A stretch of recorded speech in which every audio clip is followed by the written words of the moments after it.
going to talk about Meghan and Harry one more time. Greg, tell us about the videos we're going to watch. Oh, we're looking at episode 2 of Harry and Meghan from Netflix. That's about as much as you need from me. Mark. Yeah, look, we did episode 1 last week. We're doing episode 2. We will do episode 3, but we need you to subscribe to let us know you want that.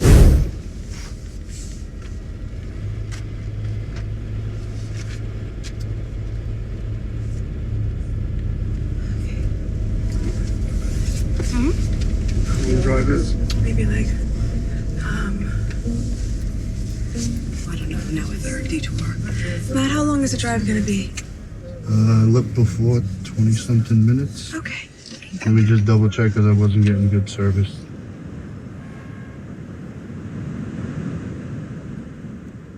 Do we have that pap on the scooter again? Yes, ma'am. Oh, we do? Really? Same guy? Same guy. Oh my God, how Watched him going to this park and then... He's gonna be with us? Yes, sir. He was just ahead.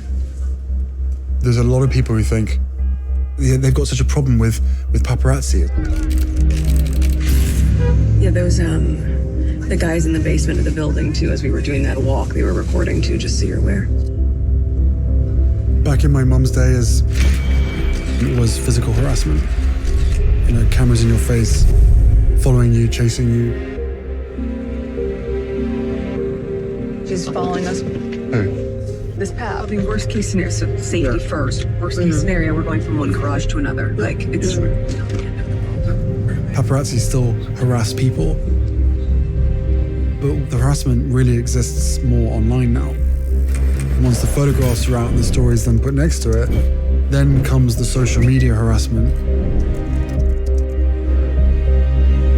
To see another woman in my life who I love go through this feeding frenzy, that's hard.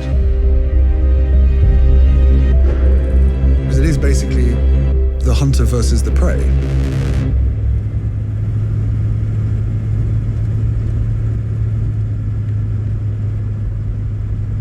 Be with friends in less than 10 minutes. Yeah. All right, Greg, what do you got? Yeah, so let's first say, where the hell are the paps?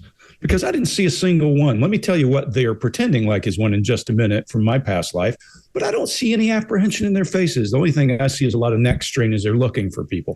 Maybe it's just me. Even when she says, do we have the scooter guy? There's sarcasm in her voice. And then her face registers surprise when they say he's here. Does anybody believe this? Does this look real to any of you? Is that disappointment I see in their faces because there are no paparazzi? So even he has to change and shift gears and go into reframing what harassment is now. So now you have to go in and read your harassment instead of being able to be harassed by the paparazzi. Really funny that he does that. And if you think that Escalade is the paparazzi, it ain't. Look, I was an offensive driving or protective driving instructor in the 80s, long time ago. And if you have a single chase car and not a front car, the main thing you're trying to do is prevent people from getting up alongside this guy. So what you do is you block the access lane so they can come up. If that's 2 lanes, you park your car to the curb and you block it so they can't get beside them. If it's 3 lanes, you take up part of their lane so you have the ability to move back and forth. Now you're covering their back and their right side. Down the left side's traffic flow. Maybe it's just me. Maybe I'm making something up. Chase, what do you got? Yeah, I agree with you. A lot of people are saying they have a problem with paparazzi. Just kind of just says a lot of people. This is kind of what Trump does. It's like people like it, people do this, people do that. Statement is meaningless. And I think it's covertly, not overtly, covertly suggesting that they're both being followed incessantly and that people are paying this tremendous amount of attention there. And I think Meghan says people were recording in the lobby, just so you're aware. This is acting and performing. And I personally, this whole video is our opinions, but I think it's totally false acting. I think maybe that did happen, but this is acting for the camera. Then Harry continues to make these vague assertions using the word you. It never references anything that he is experiencing. Refer to online trolls and mean people. Trolls are no paparazzi. That's the transition. And if harassment is taking place online, then someone has to take the photos physically still. So I noticed there were no paparazzi in the shot here. From a behavioral perspective, there's no worry on the faces when they're looking around, no emotion at all present in the video. This turning around and searching looks unbelievable. And I literally mean that. It's not believable. Scott? I'm with you. And let me tell you something about Greg and that whole chase car thing and understanding what's happening. What do you call that thing, that gig you had, Greg? What was it called? You were training in that as well. You were training them to do that. Yeah. So we were principal protection instructors and then drivers. So yeah, okay. You got a guy you're protecting and you use cars to protect them. Yeah. Okay, one night we were in Los Angeles staying at the Beverly Wilshire. Greg and I were for Dr. Phil's show, right? Because he put you up in the coolest place. And we're sitting at this little bar there, Greg and my brother and I. And Greg goes, and I saw a police car pull up. And then and he got out and did something. And the guy that parks the cars, or the main guy at the hotel, was out there standing. He said, he said, something's happening. They're bringing somebody in. And I said, what are you talking about, dude? It's two guys standing there. He said, no, it's probably somebody political. And I was like, okay, well, let's see what happens. And man, within 2 minutes, another cop car pulls up. Then another one blocks this thing. Then all of a sudden, all these big SUVs come in. And I said, who do you think it is? He said, we won't know because that's not where they are. I said, dude, if it's going to be anyway, they're going to be in one of those cars right there, the front, the middle, the back. I'll bet you whatever. And he said, I won't bet you. They're not in there. I said, okay, whatever. And all these people started showing up, getting out of this car and going in and stuff. And they're all hanging around out here. And I said, well, where are they then? He said, they're coming in the back. So what are you talking about? They're coming in the back. He said, that's where they are. They're coming in the back. And then all of a sudden, we go in and so I'm like, I want to go see who it is. So I'm in there looking around, and in the back, there was some big old stuff going on because you couldn't get back to the elevator where they were, so I couldn't go upstairs if I wanted to. And I came back outside and said, yeah, the elevator's blocked. And then we waited a second. He goes, hang on just a minute. And then all these people leave. And he goes, okay, now they're gone. I couldn't believe it. I was like, oh my God, you're right. And then come to find out it was a political person who was there. And that's what had happened. Anyway, so I'm with you, Greg. I think that their situation is completely under control. We're seeing they're acting. They know they're on camera. And I've talked about having extra face for 3 years on here. They're acting like she's trying to wind Harry up, looks to me like, because she's saying things like, where is he? And they start talking about safety, and she does, and all these things. So it seems fake to me. Like Chase was saying, there are no true expressions of fear there. No true expressions of stress there. Nothing, not even a little bit. And then when he's talking in the interview part, he's relaxed. He's not stressed. Doesn't look stressed at all. He's just smoothly moving right along. All his illustrators are where they should be, right on time, just like that, right on time. They should land where the words are that you're supposed to be making important for that sentence or that phrase. Everything seems perfect. Nothing wrong there. I didn't see anything in their body language that indicated stress or fear. Mark, what do you got? Yeah, look, their main problem with the paparazzi is finding them because they keep looking in the wrong direction. The driver says, no, one of them is out front. They still keep looking behind. So either it's edited in all kinds of bizarre ways, or there is a performance here of worry about the paparazzi. It's very interesting that Harry will always call paparazzi, and Meghan will say pap. My experience with actors is actors will use the word pap instead of paparazzi. For actors, paparazzi are quite essential and really quite needed. Your lifespan is that of a firefly in acting, and so you want as much attention as you can get, unless you turn into somebody of an astronomical, iconic level, and you don't need that kind of attention to get your career going.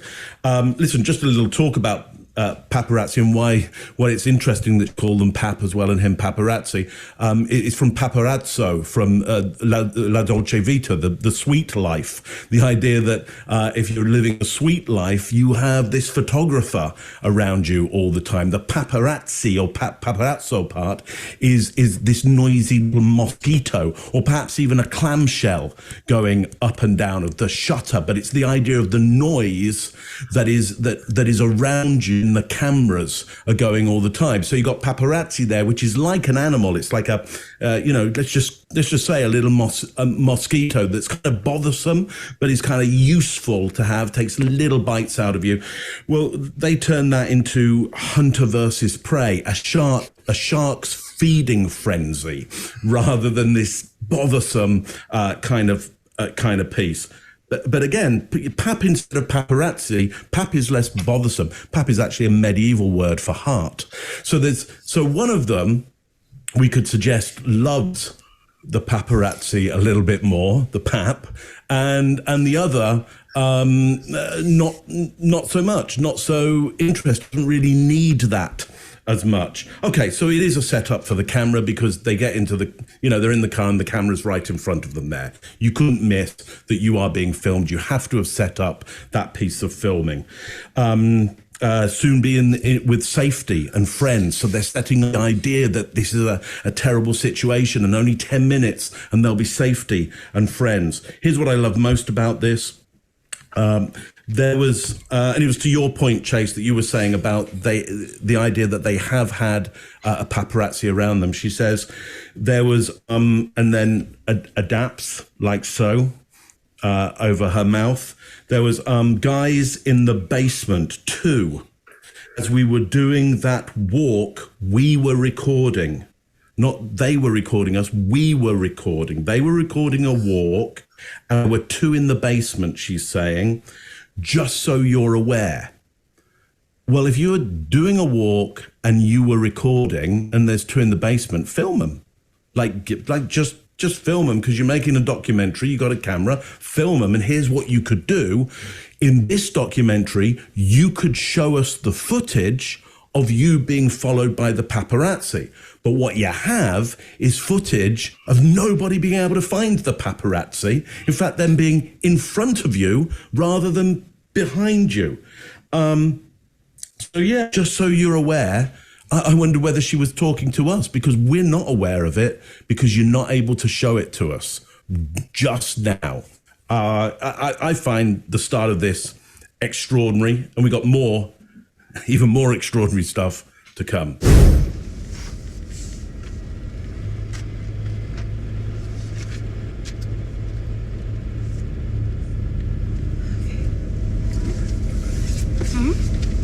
Drive this. Maybe like, I don't know, now a third detour. Matt, how long is the drive going to be? Look before 20-something minutes. Okay. Let me just double check because I wasn't getting good service.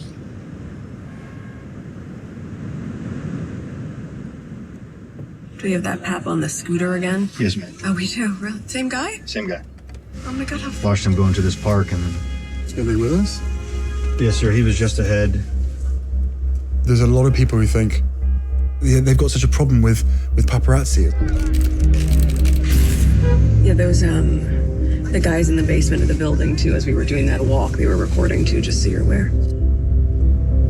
Back in my mum's day, it was physical harassment. You know, cameras in your face, following you, chasing you. She's following us. Hey. This path. The worst case scenario, so safety first. Worst case scenario, we're going from one garage to another. Like, it's... Paparazzi still harass people, but the harassment really exists more online now. Once the photographs are out and the stories then put next to it, then comes the social media harassment. To see another woman in my life who I love go through this feeding frenzy, that's hard. Because it is basically the hunter versus the prey.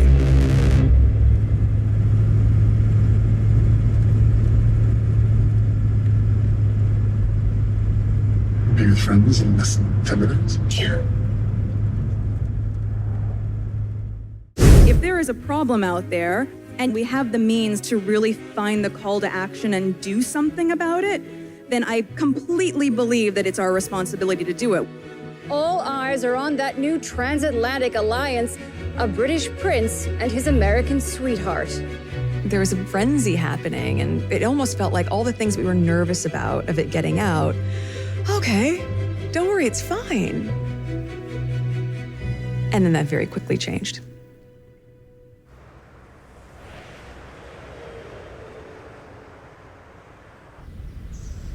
I remember going to get flowers, coming out of the flower shop, And there must have been 9 or 10 paps standing in the middle of the street, and they were all sort of blocking the car by saying like, "Hey, how are you doing, Megan? And I was like, "Oh, thanks, stay warm, guys."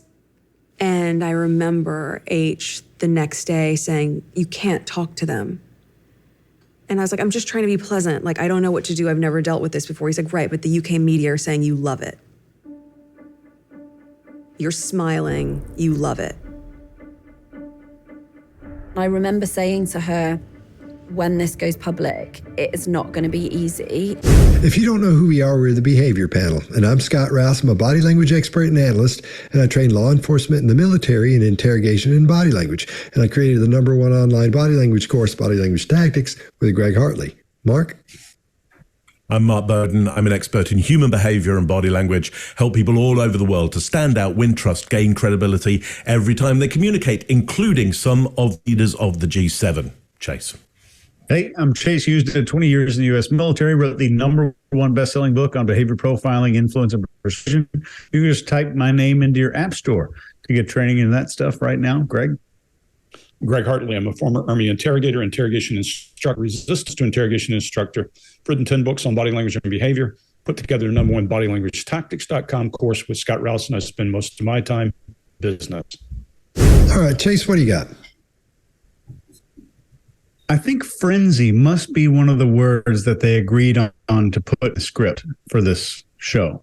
And she says, "I remember going to get flowers." I don't know why the word going is emphasized, but we're starting to hear language and linguistic style that sounds unlike Megan and very much like Amber Heard. And we're seeing some more. I remember H the next day saying, "You can't talk to them." And then when she says "you love it," because it's going to look like you love it, at this exact moment, there is a grin that flashes on her face. This is from maybe the one of the top 4 behavior profilers in the world. I would call it a mischievous grin. And I will let you be the judge of what you think this grin could mean, being so obviously and directly timed with her saying "you love it" right about the paparazzi. And she's saying UK media are saying "you love it," talking about the paparazzi. Essentially, the advice that she got from Harry, this is exactly what's in the clip here. Boil it down. The advice that she got is that you have to pretend to hate the attention and the paparazzi. I'd like to see the article saying where she loved it. Article they showed was showcasing her smile wear necklace with Harry's initials on it. So maybe they couldn't find an article saying that she loved this, that she might have been referring to. Greg, what do you got?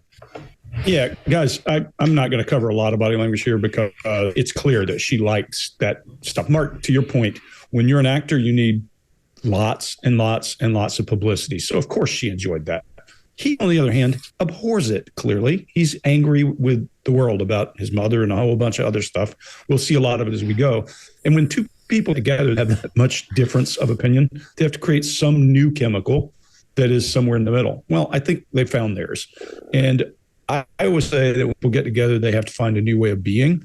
Listen to the words these people are using. They talk about duty. They talk about service. And I think what happened as a result is they refined what that duty and service is. And their duty and service is going to be against those guys because he came out and told her, "You can't love them anymore. You got to do this."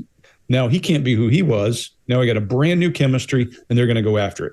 And a mission, regardless of if it's delusional or real, is still a mission. You can't understand with your head the way their brain thinks. So you got to be careful when you're dealing with this. And I lump all this together and anger people all the time.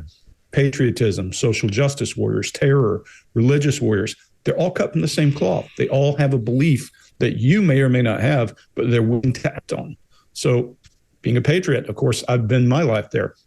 You can't use your frame of reference to understand those. You can only listen to their words. And as you pay attention to these people, you'll start seeing them redefine justice, duty, and service. Scott, what do you got? All right. She's really just demonstrative with her illustrators here. She's really selling it at this point for everything in her face to her chin, to her hands, to her eyes, everything, her head moving back and forth, everything. She's really, really selling this really big. And then she takes that deep breath with an exhalation. She says, and then very quickly it changed. Excuse me. She's proud of that ending. She's proud of that last thing she said, because she sits up straight and she gives that sarcastic little smile, but that's a combination of sarcasm and a true smile. I'm under the impression of that. Then during her answer, her head bobs around really oddly. I mean, it's just like she's doing this and it's going around circles like this figure 8 thing. It's really, this is odd behavior. It looks to me, there's nothing wrong with her, I'm sure, but it just looks weird when this is happening. That's when when she's talking about the flowers, she says the 9 or 10 paps. And when she says paps, this is interesting. Her mouth goes down to the right and squishes this thing like paps. I can't do it, but it goes down there really quickly. Really strange, I think. So I think she does have an issue there, because right after that, we see a little break in her, the knitting of the brow there. So I think she does have a problem. She doesn't like him, and I think she doesn't like him because he doesn't like him. So she's trying to learn to not like him. So that's a problem for them, apparently. It's not quite a micro expression. It just happens, I would say, really quickly, but it's not a micro expression at that point. Then when she says, stay warm, hey guys, stay warm, guys, and she holds her hand, she's trying to look innocent at that point. I'm not doing anything. I'm just saying, hey, stay warm, guys, which she probably was, because she's new to this, and maybe that's the way she felt. I don't know what I'm doing at that point, but I think it stung that ego, because after that, she's talking about what he told her. She says, and he said, you can't talk to them. When she says you can't, her eyebrows go up, like in a request for approval, like Greg talks about. That's the thing he coined. Her eyebrows go up. Then she says, talk to. Then we see anger. There's a micro expression of anger there. We see anger on talk to. Then right after that, she says them. We see a knitted brow of concern. So there's a lot happening in that little thing where she says, you can't talk to them. It's like, you can't talk to them.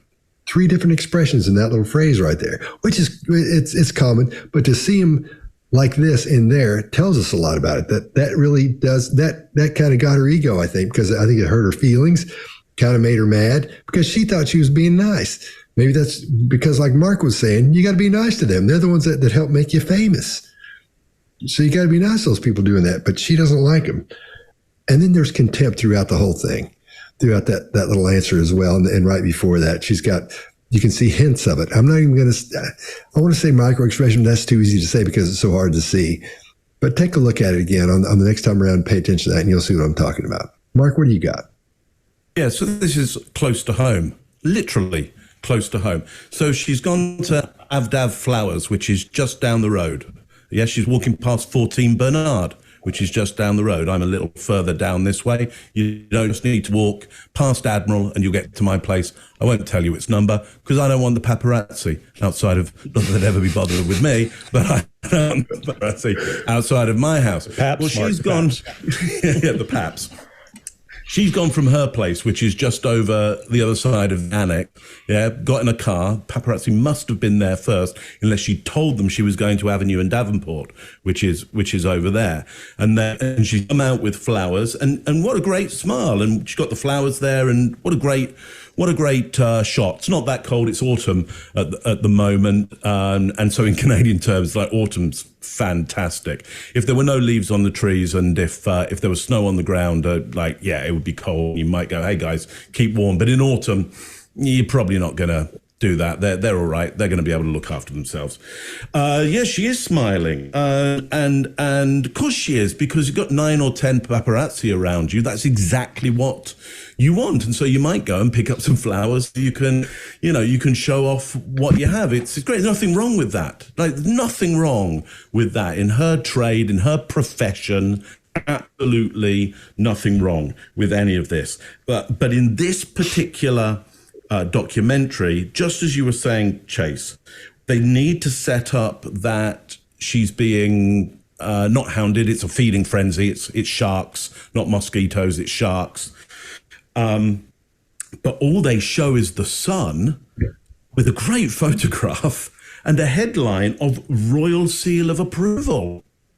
So it's a really positive headline from the Sun at that point. And if it's like either whoever edited that in just hadn't got the memo on we need a hit piece, or there isn't a hit piece at that point, and they're showing it so quickly that will think it's a negative headline and not stop the video and do some critical thinking and go, actually, that's a really nice, there's nothing wrong with that headline at this point. Well, there's also this thing of Harry going, oh, they think they're saying that you love it, yeah, and you can't do that.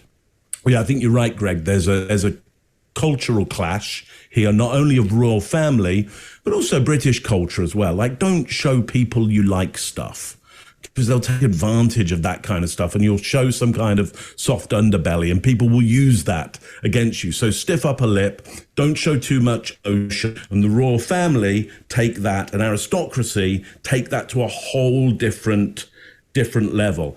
And I think there's also a certain level of paranoia from Harry as well at this point, which for me fits in with elements of a profile of him. Great. But anyway, great to see her buying flowers at Abdav. Great flower shops down there, 4 in a row. Super place to buy flowers. Long way from her place, though. Probably could have got some closer if she'd have wanted to. If there is a problem out there and we have the means to really find the call to action and do something about it, then I completely believe that it's our responsibility to do it. All eyes are on that new transatlantic alliance, a British prince and his American sweetheart. There was a frenzy happening, and it almost felt like all the things we were nervous about of it getting out. Okay, don't worry, it's fine. And then that very quickly changed.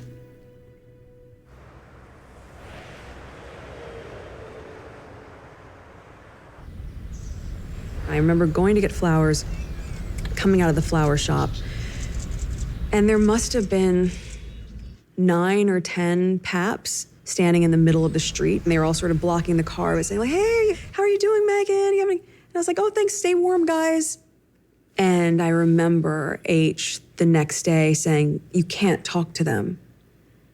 And I was like, I'm just trying to be pleasant. Like, I don't know what to do. I've never dealt with this before. He's like, right, but the UK media are saying you love it.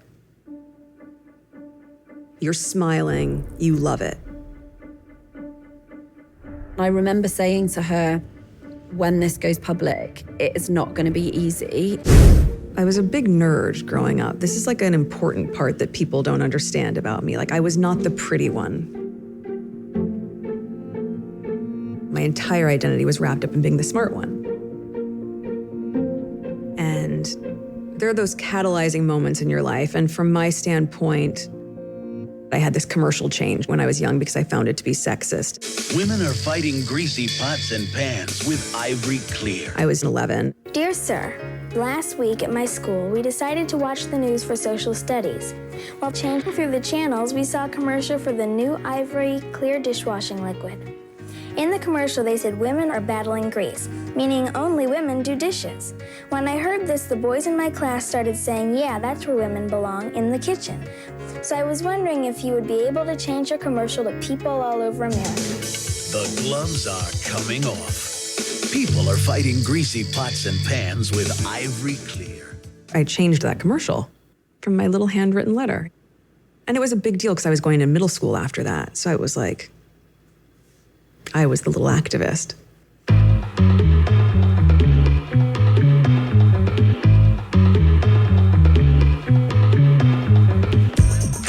I met Megan in the 7th grade.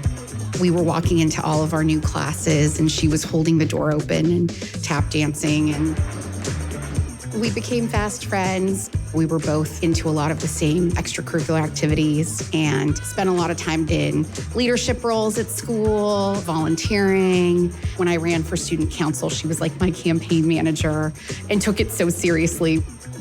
After school, I would see my dad, who was a lighting director. Sometimes I'd go on a set of this TV sitcom called Married with Children. All right, Greg, what do you got?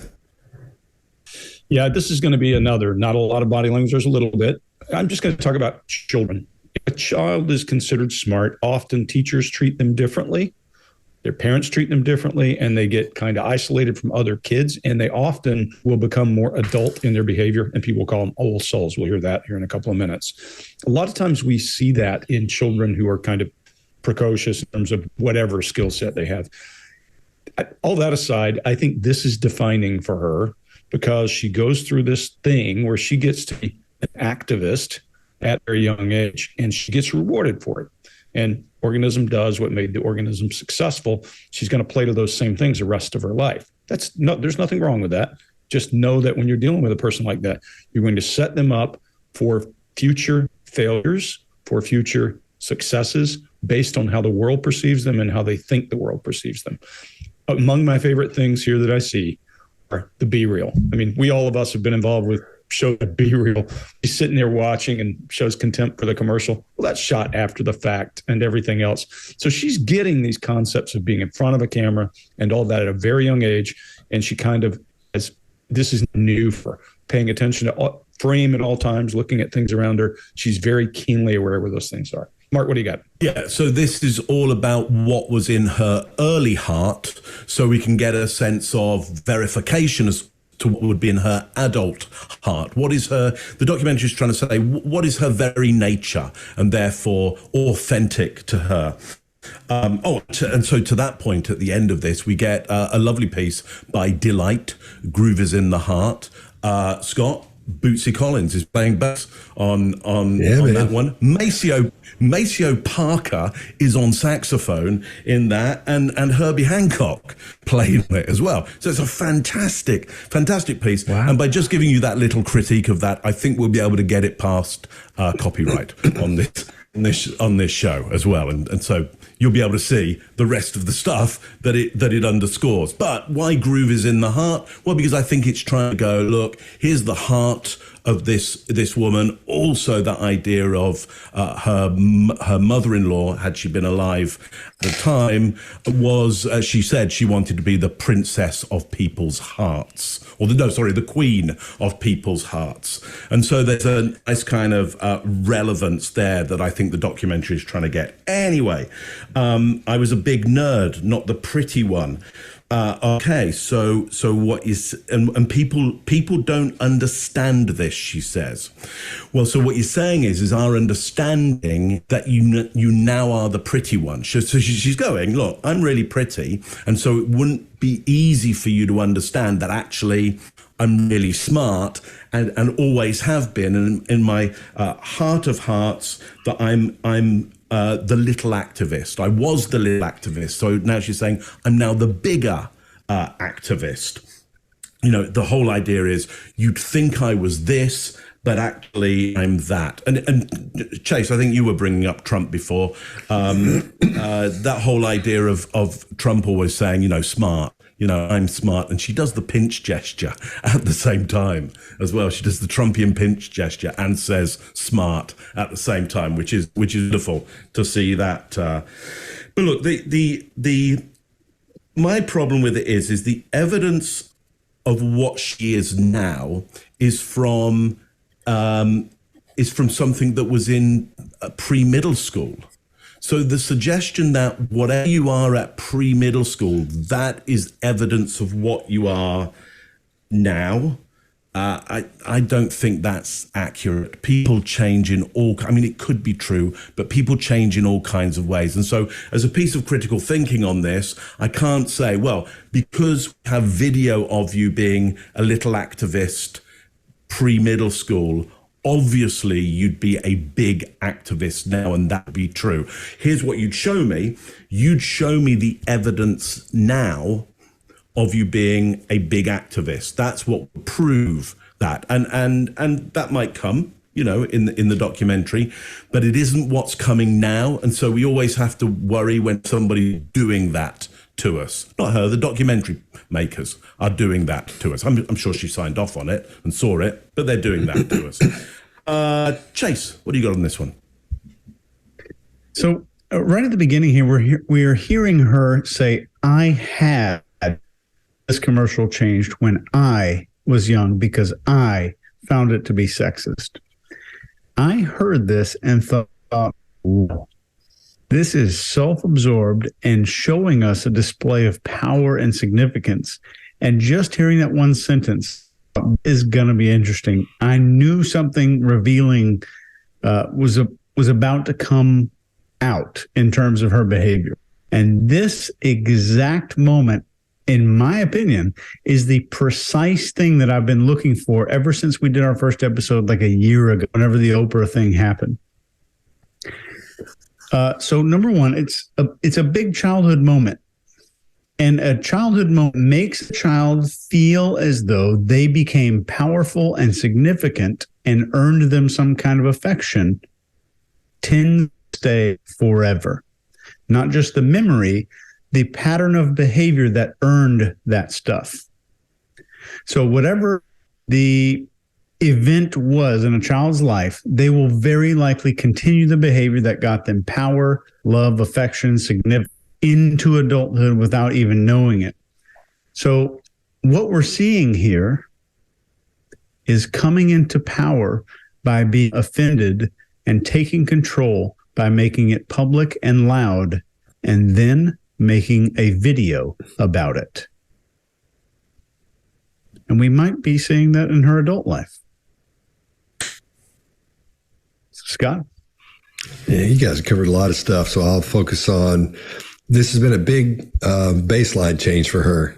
Big baseline change here, because she's got her head down, her voice goes into that vocal fry. She starts talking like this for quite a lot of it. We're going to see this again because something's not right here. And as she goes through, we see a lot of these nods and she blinks one time during this. Those eyes are wide and she's nodding, and you see one blink. And she said, like you said, Chase, I had commercial change when I was young. It's not just that she said it, it's the way she said it. Okay, I got to say that irks me. At that point, it has nothing to do with body language, it's personal. Yeah. So that irked me. But she did say this was a catalyzing moment in her life, like you were talking about, Chase. So I think she's leaning into it, that part. She's talking pretty quick, and she keeps having that one hand stuck in the air. That's another thing. Let's pay attention to that, because in a little while, we're going to see that one more time. And all these things are going to happen again later on. So keep that in mind.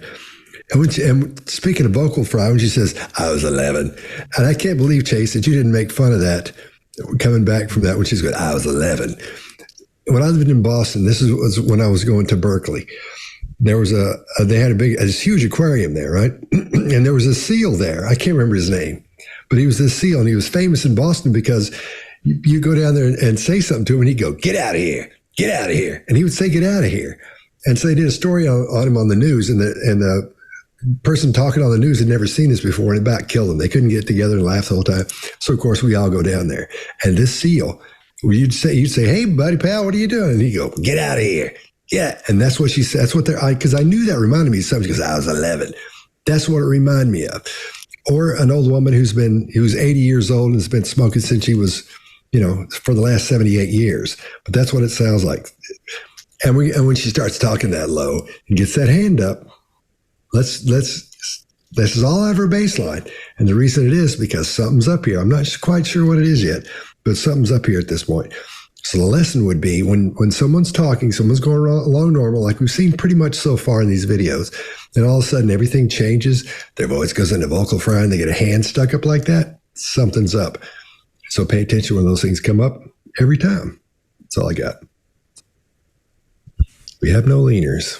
Oh, I'm going to go with Greg. He meant it.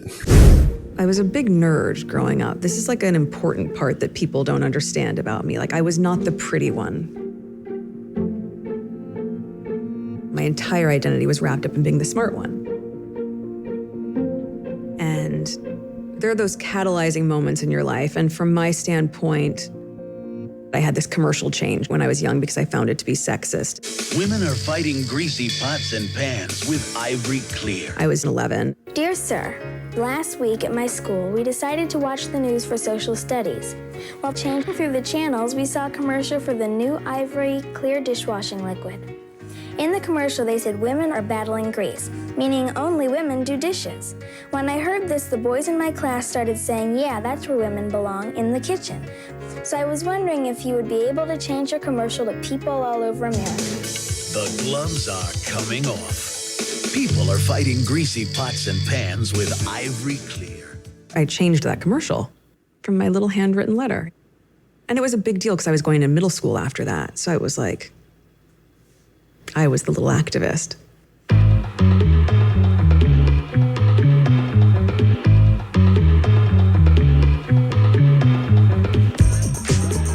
Megan in the 7th grade. We were walking into all of our new classes and she was holding the door open and tap dancing, and we became fast friends. We were both into a lot of the same extracurricular activities and spent a lot of time in leadership roles at school, volunteering. When I ran for student council, she was like my campaign manager and took it so seriously. After school, I would see my dad, who was a lighting director. Sometimes I'd go on a set of this TV sitcom called Married with Children. Say that Meg's an old soul. We'll always dedicate ourselves to making it a better world. Thank you.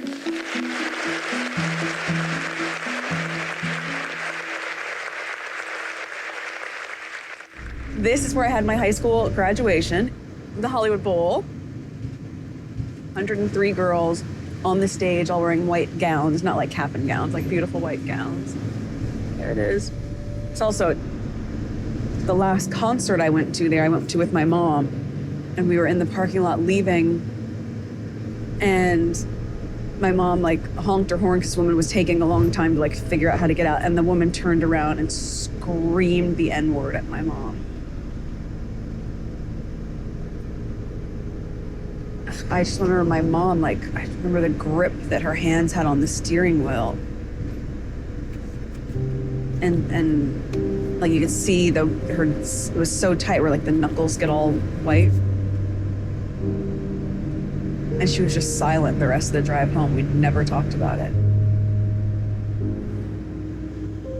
I'd never in my life heard someone say the N-word.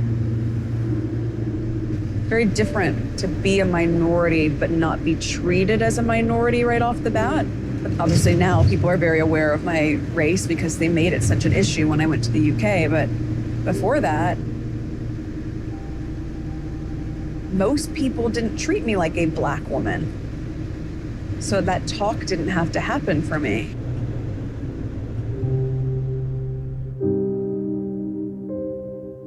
As a parent, in hindsight, absolutely, I would like to go back and have that kind of real conversation about how the world sees you. All right, Mark, what do you got? Yeah, so as somebody, I can't remember who was saying about the old soul. Was it you, Greg? The old soul? Yeah. So this is where it comes in. And I think that's maybe used here as a countermeasure, I think in my mind, to the idea of naivety.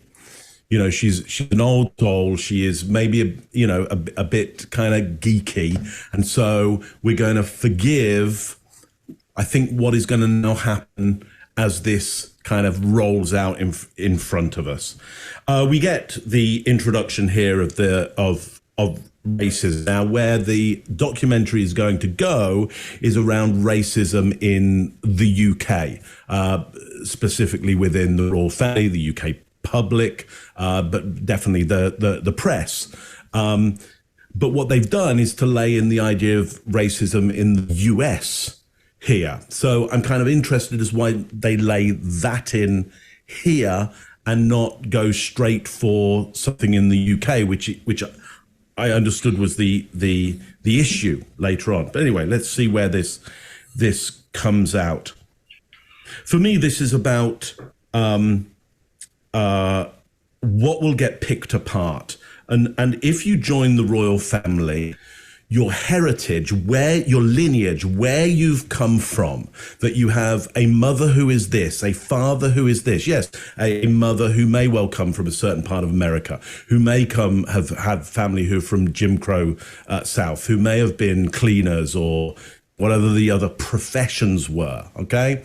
Now, I understand, that's a very specific lineage that you can go, okay, I think there's some racism happening here, and there's an argument for that. But also there's an argument for whatever, when you come into the royal family, whatever your lineage is will be picked apart because all the royal family have is heritage and lineage. And you're joining a piece of public British property. We own the royal family. The British people pay for the royal family. We own them. They're symbols of our country. And so the British public, via the press, will pick whoever you are. And they've done it with, everybody They've done it with Philip. Philip got picked apart.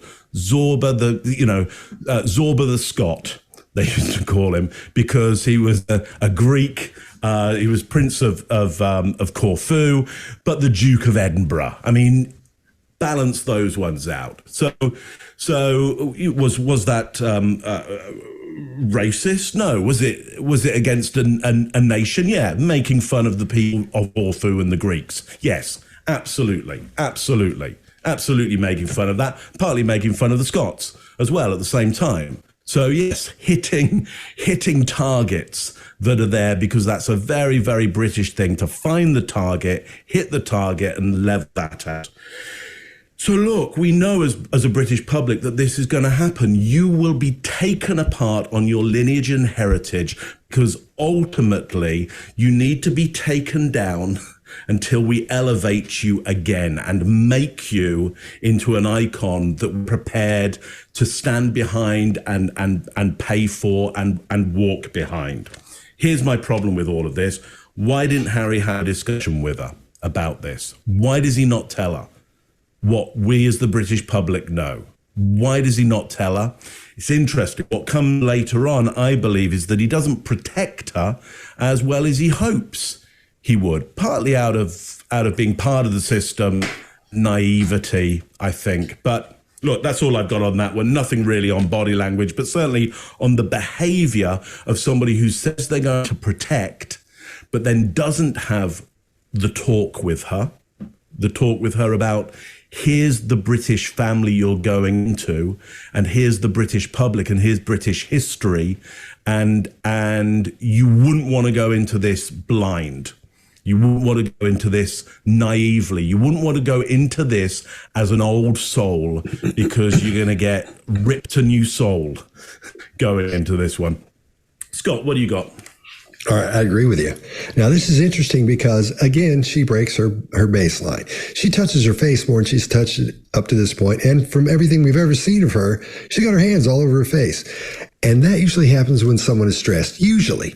But I think what's happening is she's going through these memories, talking about high school and her friends and things. She's thinking about old friends she hasn't seen in a while. She's touching her face thinking, oh gosh, it'd be good to see them. Or you think about people she dated, situations you go through when you're that young. There's a lot going on emotionally. So I think that's the stress we're seeing, is emotional stress there. Then things change. She describes the incident with her mother. And the woman gets in front of him and she pulls out or something, and the woman screams the N-word at her. I believe that happened. I really think that happened. I don't think there's no reason to not be honest about that. What bothers me here is that she says, I've never heard that word before. Never heard it before.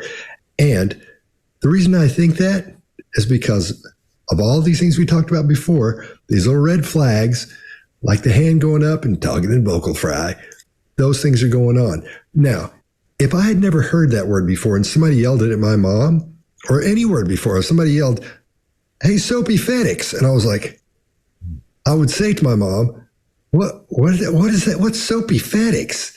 And she'd tell me, or she'd say, shut up, or she'd say something, but I'd want to know. If I'd never heard that word before, wasn't aware of it was new to me, I'd say, what is she calling you Soapy Fenix for? What does that mean?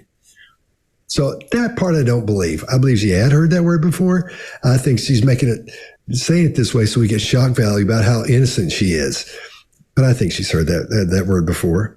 And then as she goes through the story, but that's the only part I think is deceptive here, is not genuine. And we see a lot of her illustrators that are really, really tight. Everything's really tight to her body. All the movements are really tight. Nothing big about that. I mean, specifically about that, but that usually would indicate that the person is experiencing some kind of fear or stress with your arms really close as you're doing those kind of things. So you're keeping things tight because your brain is protecting your body. So that's what I'm seeing in there. All right, Chase, what do you got? Or yeah, I agree with you. Okay, sorry. I'm very sorry if this happened. It's disgusting. To the maximum degree. No child should ever witness this. And I think an adult should even have to witness this, for that matter. I do think it's interesting that they wanted this to be part of the show very specifically. and they show these white gowns and talk about these white gowns and start a path, happy road with the high school graduation. Then they cue this emotional piano at this precise moment and go through this story showing her hands clenching, like zooming in on her hands, then showing her eyes widening open in surprise. This persuasion or manipulation technique has a name. It's called fractionation. And it makes you more suggestible and it makes you easier to influence. This clip from an outside perspective might look like a memory, but from a persuasion perspective, this clip might be here to set up and legitimize her behavior toward the royal family. Might be, is what I said. Greg, what do you got? Yeah. So, Mark, first of all, I have on my notes, one of the most famous bastards in history was the King of England for quite a while. And the English are very, and I won't say British, the English were very specifically interested in your ancestry and your lineage. Even though he was not illegitimate, he was a bastard because his mother was not of noble birth, William the Conqueror. Why do you want to conquer a nation to change your name? That's what I always used to say about him. So England is very specifically focused on that, and that all that heritage and that royal family, big deal. The other thing that's interesting is the guy who last week bitched about not having classes about how to be a royal, give his wife a class on how to deal with these guys. Anybody find anything odd about that? So let's talk for a minute about, since we covered most of the body language and there's not a ton in here anyway, there are a couple of things that we don't often think about. And I think, Chase, you may have brought up the Baader-Meinhof phenomenon before, but Baader-Meinhof phenomenon is when you notice things for the first time, and then after that, you notice them everywhere. I buy a 2011 Traverse. Now, everybody's got one. I have, and it comes from actually a guy writing into a column who learned about Baader-Meinhof, and then every time he turned around, he found it, and that was in 1994. What that means, the first time we're exposed to something, we notice it a lot more. And if it's more profound when we're exposed to it, that makes us even more keen to spot it. And our brain is wired in such a way that it doesn't want to take in every piece of data that it sees. So I think that's the reason, this is my opinion, I think the reason the amygdala is there and identifies threats is so that we don't overlook something that's lethal. And so as we're going on about our lives, we push things away if they're not important to us and we don't notice them. I do think this happened. I agree with you, Scott. I think she's very cautious in the way she says it. And she may mean, I've never heard that word used as an aggressive threat, because if you live in communities where people don't talk that way, and then suddenly you're exposed to it. I live in the South. I have a Southern accent. I look old and white. There are plenty of racist people who will say racist things to me because I look like I look and assume I think what they think. So just realize it does exist, but our brains are not looking for it. Once it happens, then you'll start to look for it. Does that mean you're right or wrong? Well, it depends on your sensibilities and how finely tuned what you think racism is as to where you find it. So I just say, keep it at that. But the big deal here, I noticed she starts to even be cautious around the words saying white about her mother's knuckles. That's, to me, this was probably an emotional thing, and probably that tied back to the soap commercial starts to give us more insight into how her psyche works. And if you're trying to interrogate her, of course, or if you're trying to get her to give information, of course, you're going to feed on that. And I'll leave body language out, and that's what I got. Say that Meg's an old soul. We'll always dedicate ourselves to making it a better world. Thank you.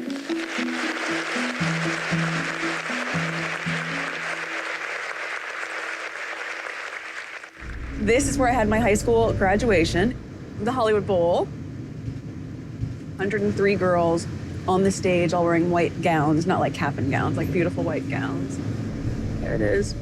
It's also the last concert I went to there, I went to with my mom, and we were in the parking lot leaving, and my mom like honked her horn because this woman was taking a long time to like figure out how to get out, and the woman turned around and screamed the N-word at my mom.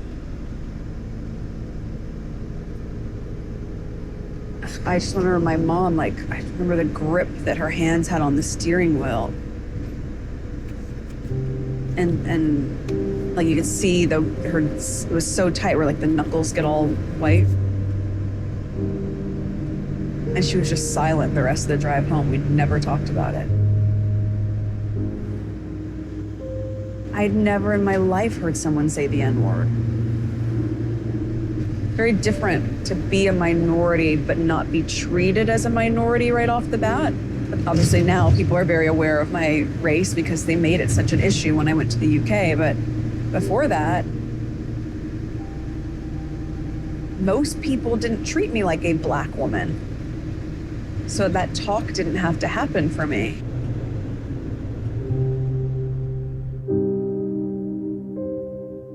As a parent, in hindsight, absolutely, I would like to go back and have that kind of real conversation about how the world sees you. And Meg said, Mommy, I don't want to hear that. I said, well, you may not want to hear it, but this is what's coming down the pike. At that time, I wasn't thinking about how race played a part in any of this. I genuinely didn't think about it. Within that first week that it became public knowledge, the first story was Harry's new girl, almost in brackets, straight out of Compton. And I was like, whoa. Well, firstly, I'm just not from Compton. I've never lived in Compton. So it's factually incorrect, but why do you have to make a dig at Compton? The direction for the palace was, don't say anything. No comment. Everyone just say no comment. But what people need to understand is, as far as a lot of the family were concerned, everything that she was being put through, they had been put through as well. So it was almost like a rite of passage. And some of the members of the family was like, right, but my wife had to go through that. So why should your girlfriend be treated any differently? Why should you get special treatment? Why should she be protected? And I said, the difference here is the race element.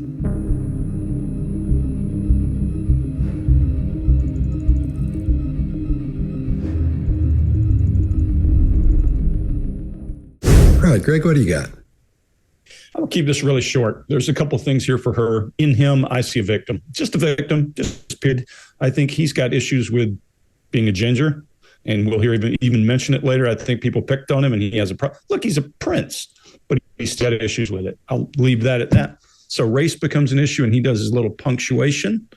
But she's doing something interesting for me, is that she's using one hand to talk about one thing and another to talk about another. So when she says, I genuinely didn't think about it, I don't believe that. I believe the reason she's using her left instead of her right and she's been using is because she did think about it. She knew it could be an issue. That's all. That's it.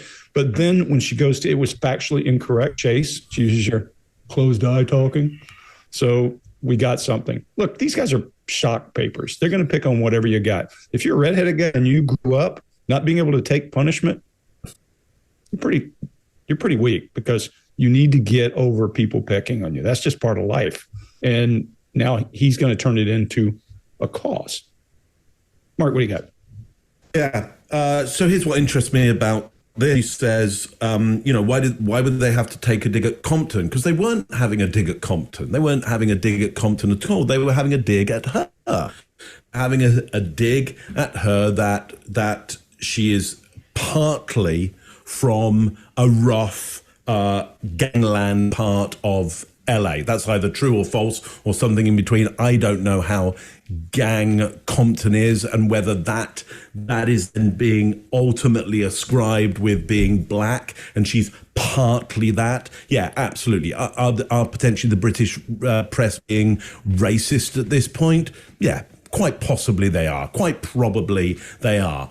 But here's what they're also doing, which you have to understand from a cultural point of view, is in order to knit you into the fabric of British society, we must understand what the thread is. We have to understand what that thread is to knit you, because if you become part of the royal family, you will be intrinsically knitted into the idea of the country.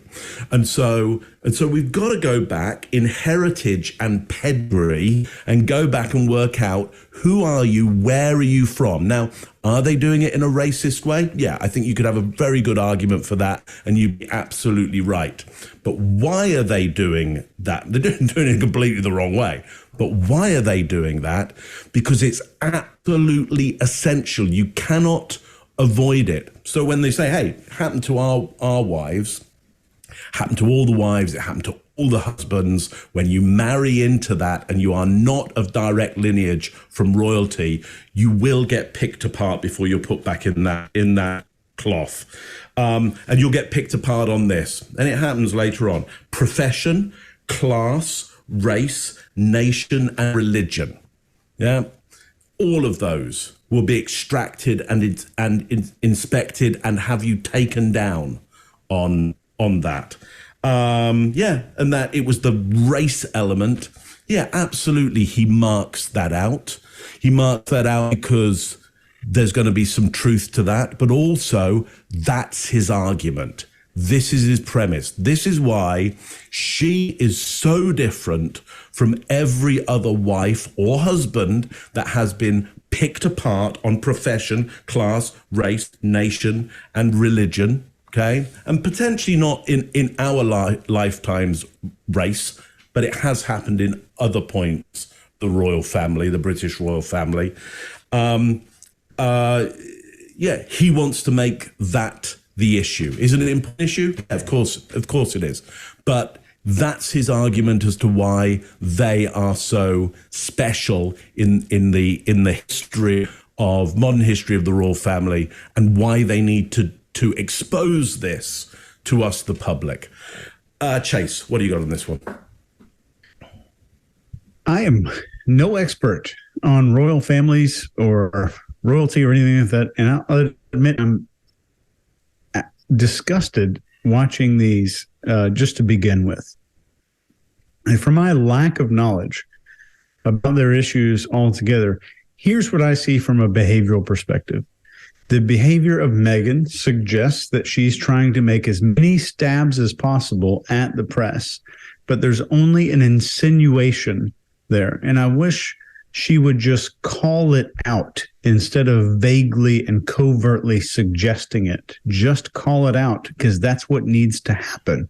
This is why you have this platform. Her eyebrows show much of this when she raises them right at that end of her statement about Compton. She's seeking social approval from the interviewers. See her eyebrows go up right when she says that. Harry essentially here is just saying that everyone went through the same thing. He's confirming everyone went through the same thing. He confirmed that. Scott? Yeah, I agree. He's pretty excited here. I think he's a little worked up. He's using a lot of Illustrator. He was using the one-handed Illustrator, and that thing is hitting spot on every time he uses it. When he says racism, that's when he hits it hard. And I think we're seeing all of his. He's trying to control his emotions. That's what it looks like to me, because his voice tone is a little bit low, even though he's speaking quickly. So I thought that was a little bit odd. And it's really, his voice tone is soft, but he's speaking fast, and those illustrators are coming out really, really hard. So I think he's trying to make his points in there because he's really emotional about him, but we're seeing him try to keep that emotion at bay so he doesn't go off and start getting all mad. And I think he does. I think he actually is mad at this point. I think we are seeing real anger on him at this point. I think it's a great illustrator I'm all the time talking about illustrators, but I think it's a great example of an illustrator when he says racist or racism, whatever he says at that point, when he hits that word hard right there. It's the classic case of an illustrator hitting where it should be. And I think think about this video as a lesson. You can be angry. A person can be angry, but they don't sound angry.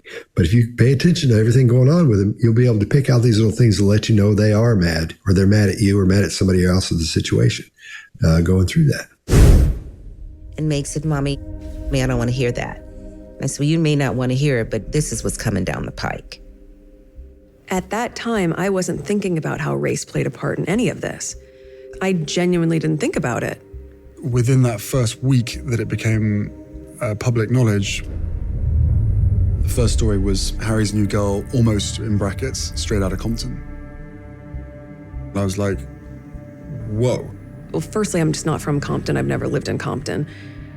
So it's factually incorrect, but why do you have to make a dig at Compton? The direction for the palace was, don't say anything. No comment. Everyone just say no comment.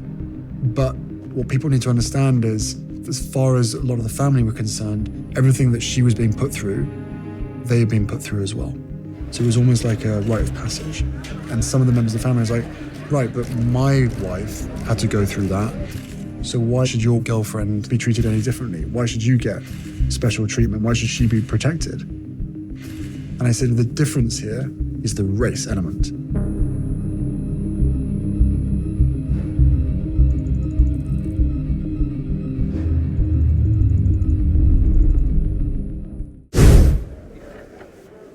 My grandmother was the first senior member of the family that Meghan met.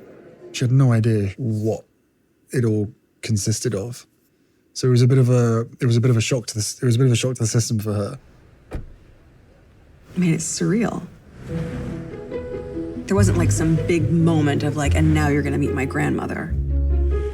I didn't know I was gonna meet her until moments before. We were in the car and we were going to Royal Lodge for lunch. And he's like, oh, my grandmother's here. She's gonna be there after church.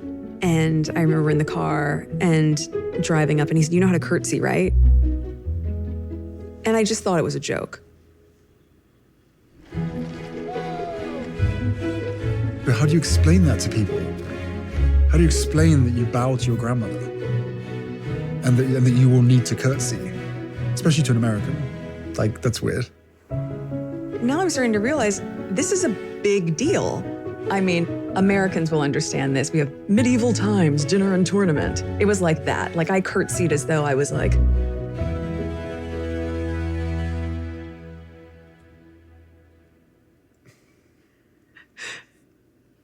pleasure to meet you, Your Majesty. Like, was that okay? It was so intense. And then when she left, Eugenie and Jack and Fergie say, you did great. Thanks. I didn't know what I was doing. All right, then I'll go first on this one. She said, when he says what it all consisted of, he's waving his hands around like he's creating all these things, all these problems, whatever this thing consisted of. He's trying to create that with his illustrators, trying to do that. His hands are spinning around the air. And then he says, so, right at the side of his mouth, like Meghan did earlier when she said paps and it goes weird. His mouth goes weird on so. So I thought that was really interesting. And I'm assuming that's a stress cue at this point. That's what I would think. That's stressing there. So then he says, how do you explain that you have to bow to your grandmother? That's where we see gravity-defying behavior, where he sits up. How do you explain? He sits up. He leaves his seat almost. This excites him. That's something he's proud of. It's something cool. His grandmother's the queen. It can't get much cooler than that unless your mother is or your wife is. How much cooler can it get? Your grandmother's the queen. Think that all that comes with that. He's excited about that. He grew up saying, hey, she's great, man. He's like, yeah, I think she is too. So he's really excited about that. And when we see things that are like, for example, Chase at the wedding, when she came out, he stood up a little bit. He showed gravity-defying behavior. You'll see that at weddings. You'll see when people get great news, they'll be on the phone and they'll sort of lift up a little bit. Watch for that, because you'll see that when people get great news or they're excited about something, they'll lift up. Sometimes it's their feet off the ground if they're sitting down. Sometimes it's other things, but that really stood out for me. And if you pay attention to it, you'll see it. When she says, I remember, she says it quite often. And like I think Chase was saying before earlier, we've heard another actress talk about this before as well. And just before what? Before something started looking deceptive in there. So let's pay attention to that. Because we saw that a few episodes back.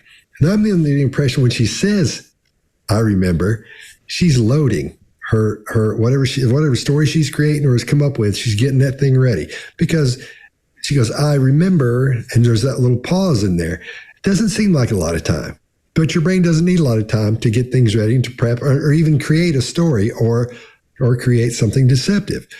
I think her story's already created here, but I think she's getting up the nerve as she loads it to let it go.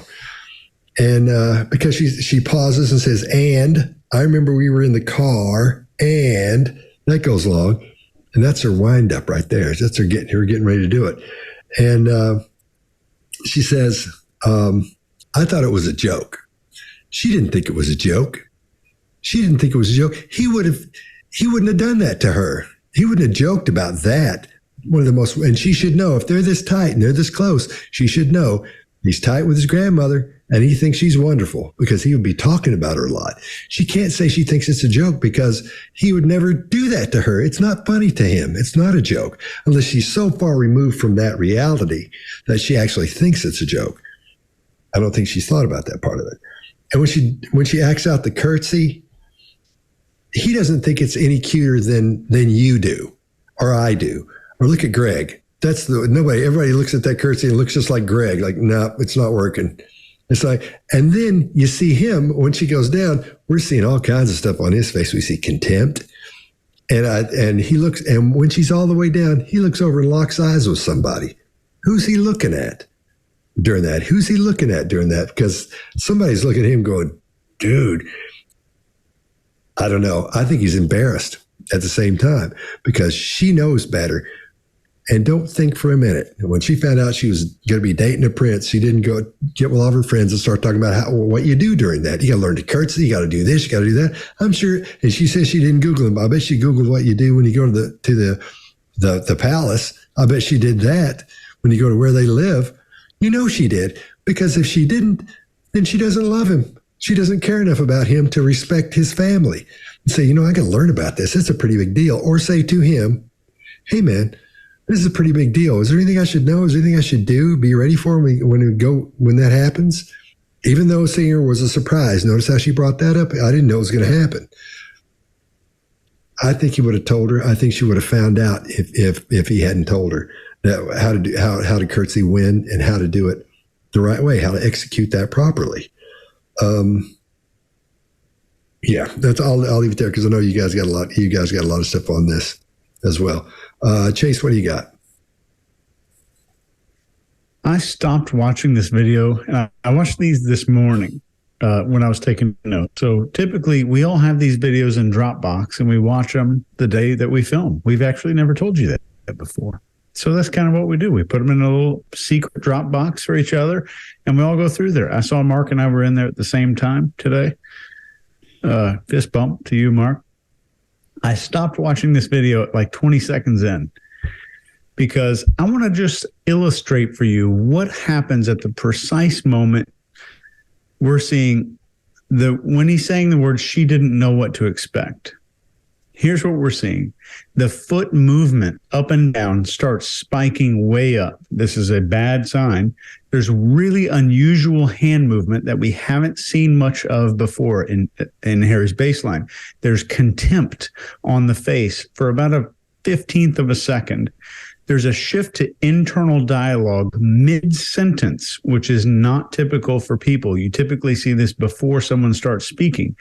Then we see lip licking. Then we see facial touchings. And then 3 times repeating, it was a bit of a, it was a bit of a, it was a bit of a. Then we see sternocleidomastoid muscle, this muscle right here that we typically associate with fear. This is what happens when somebody makes a fear facial expression. This muscle actually jumps in front of the carotid artery to help protect it. That's a big deal. That is a mountain of deception indicators. And these made me suspicious as hell. So I stopped the video this morning and I went and looked this up. She was given in-person briefings on how to dress, how to walk, how to speak and interact. Then, and Ed Fox, who is Harry's private secretary, gave her a 30-point extensive dossier and books to read on everything that she would ever need to know. And it's super weird they would lie so blatantly about this. I think the documentary so far has shifted the camera to other video at every single point they could potentially be seen as being deceptive. And you can go back and watch it if you don't believe me. At the point where they might be being deceptive, they're running B-roll. They're running video of other things over them talking. And I'm wondering if this is just one that accidentally slipped through because this was major. Mark, what do you got? Yeah, it's interesting that the story here is that he surprises her with Granny, essentially. One of the things you do, I think, if you're protecting your partner, if you're a protective person of your partner, if ever they're going to meet another member of the family or a friend or anybody like important in your life, you kind of, as soon as possible, you go, hey, so we're going to this thing next week and so is going to be there. And so just so you know that they're like this kind of person and they like this and they don't like this and you're going to need to watch out. You know, you give them some instruction because otherwise they're walking into the culture blind and their chances of messing up is super high, especially if it's structured in a way that they're just not used to. You know, and there are only one group of people who are used to the royal family, and that's the royal family and their courtiers and the people around them. That's it. Yeah, that's the only people that really understand what that microculture is. So look, to your point, Chase, like either this didn't happen, either it didn't happen and there was plenty of notice and they know it's going on, or this is an example of Harry being incredibly unprotective and just going as they're going down that pike, as they're going down that road, okay, suddenly he goes, oh, by the way, you're going to eat my grandmother. Do you know how to curtsy? It's like, no, you wouldn't do that. If you had to, you'd go, listen, sorry, forgot. Or just come up on my phone. Granny's going to be there. Listen, catch Fergie and get her to show you how, or I'll show you if you can't find Fergie. Get her to show you how to do the curtsy. Now he goes, look, as you're right, he bumps up. He's pretty excited about this. How do you explain it to people that you have to curtsy to your grandmother? I'll tell you exactly how you explain it to people. She is the figurehead of the nation first, and after you've done that formality, she's granny. But first, she's the figurehead of the nation, and if we can't respect that, how will we expect millions of others to do the same? So the first thing we do as we meet granny is we show everybody that we know this is the figurehead of the nation, the symbol of the United Kingdom of Great Britain. And then she's granny. It's not a difficult explanation. I just did it and I thought I was quite good at it. So look, and then what you do, is you go, look, as an American, you don't really have to do the curtsy thing or the bowing thing. You don't strictly have to do that. However, if you're to marry into this family, you're going to have to accept that you do it, or you could just respect the nation. You could just, when you show up to a party, you could just show a little bit of respect and just do it. You could even go into that conversation with somebody. When you come round and see my granny, you're actually coming on first of all to see the Queen, and you show respect, and then she becomes the grandmother.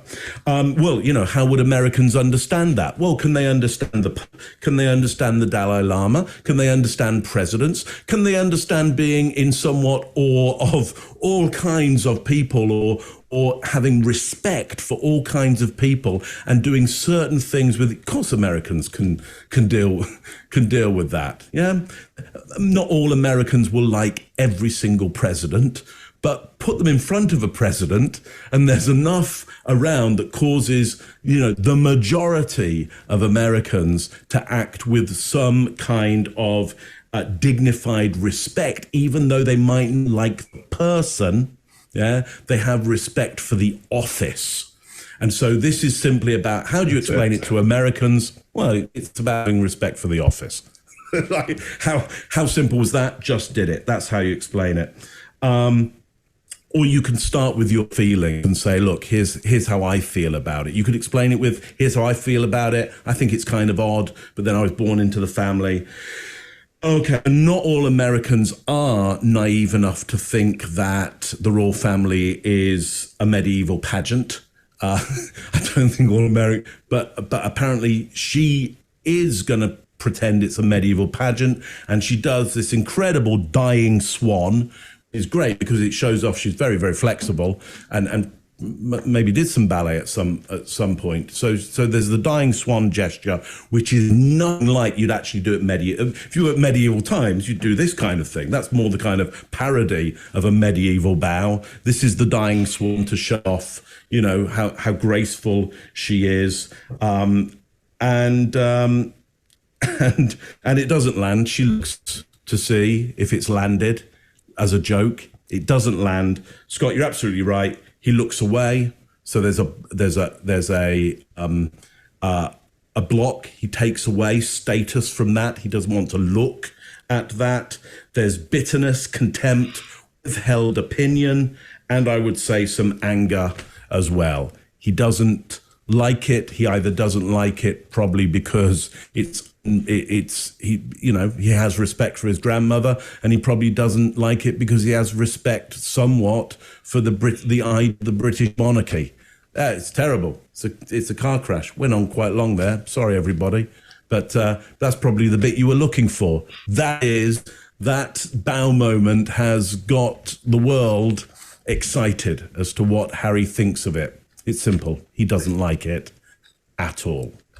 Greg, what do you got on this one? I got something they might even want to hear more, and then I'll go into most of the notes that I have are identical to yours. Look, when you go to a new culture, you listen to a new culture. Is he a dullard enough to say, hey, do you know how to curtsy, and assume that she knew what that meant? She said, I love that you went and found wasn't the case. But she doesn't stop doing it. She's big. The most important thing is there is really good research by a guy named Dr. John Gottman in 1994 with what he calls the 4 horsemen of divorce. And number one is contempt. If you show contempt for your mate in the first 6 years of marriage, and he's 93% accurate. Are we taking bets? No. But just want you to know, that's a big deal when you show contempt for your mate. Now, could it be contempt for the situation? Possibly. But what I would say is this. Everything you all have said is the key. How do you drive a guy? A guy's driving up there and says, hey, we're going to meet the Queen of England. Do you know how to curtsy?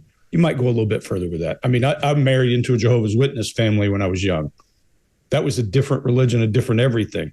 Just learning that I've been to the Middle East, been in places where I have no idea what these people are thinking or how they are going about things. I went out of my way to learn that. Chase, you did the same thing.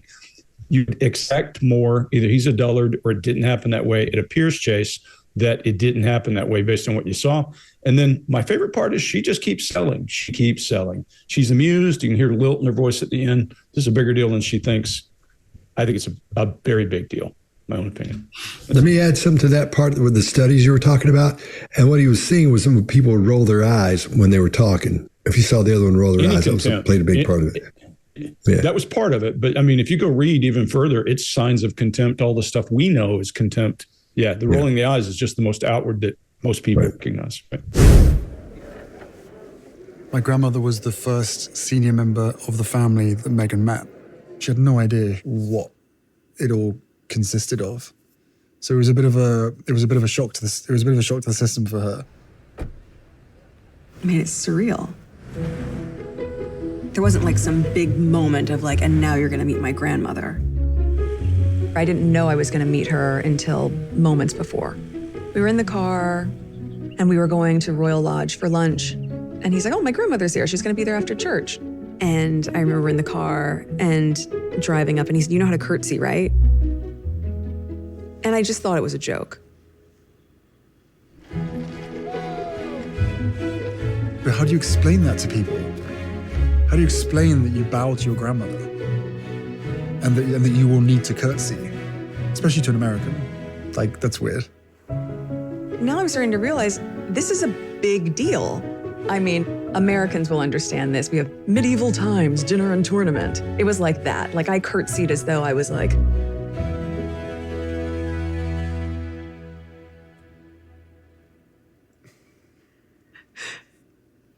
pleasure to meet you, Your Majesty. Like, was that okay? It was so intense. And then when she left, Eugenie and Jack and Fergie say, you did great. Thanks. I didn't know what I was doing. I remember my family first meeting her and being incredibly impressed. Some of them didn't quite know what to do with themselves. Because I think they were surprised. Maybe surprised that a ginger could land such a beautiful woman and such an intelligent woman. But the fact that I was dating an American actress was probably what clouded their judgment more than anything else at the beginning. Oh, she's an American actress. This won't last. The actress thing was the biggest problem. Funny enough, there is a big idea of what that looks like from the UK standpoint. Hollywood, and it's just very easy for them to typecast that. All right, Greg, what do you got? Yeah, I won't have a whole lot here. It's interesting. This guy brings up insecurity about his redheadedness. I mean, look, I did so well to get a beautiful woman, Ginger. I think some people who are redheaded seem to have baggage for the rest of their life. I don't get that.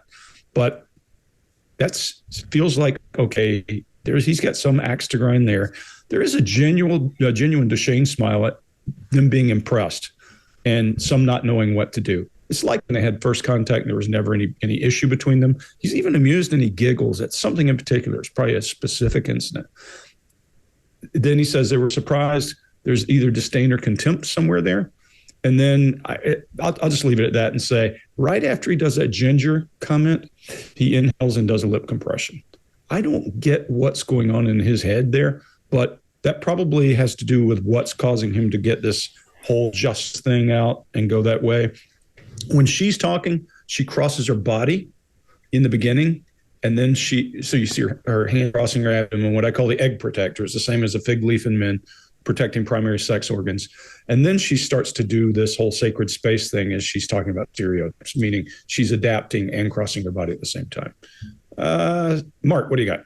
Yeah, so I think I agree with you, Greg. That whole Ginger bit is a bit of a mashup, bit of a mess. I think part of it is cultural in that if you in the UK, if you have anything of worth, if you get something valuable, you need to lower your status very quickly so that doesn't get taken away from you. So one of those, that's why humor is so prevalent in the UK, such an important tool, because we're constantly trying to deal with the idea of invasion and having stuff taken from us. And yes, we go out mainly nowadays and take other people's stuff, absolutely, but from a long history of others invading. In fact, the Celts, which is where the ginger comes from, that red hair comes from, getting invaded by Romans and Vikings and French and just about anybody who wanted to come in and have a go, and they were usually pretty successful.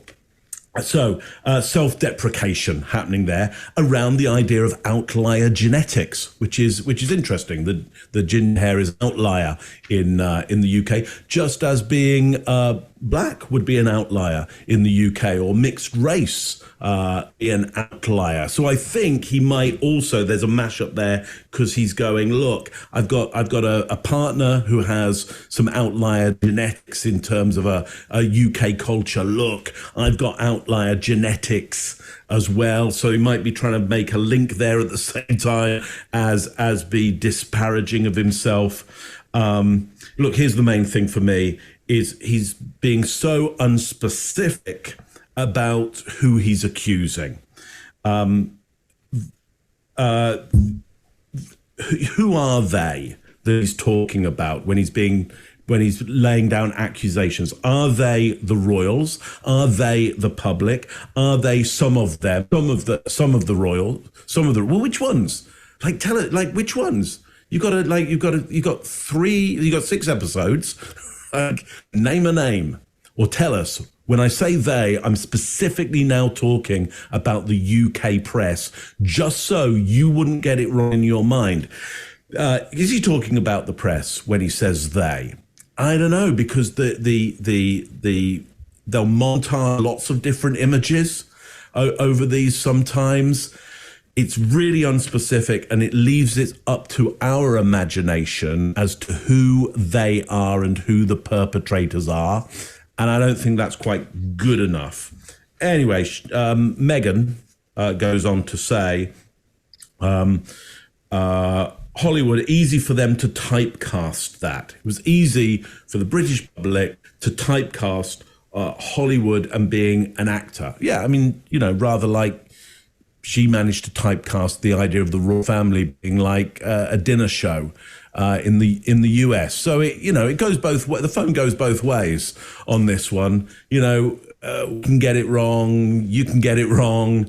Everybody's typecasting everyone else. It just seems to be that her typecasting is okay, and our typecasting, or the royal family's typecasting, or wouldn't be okay.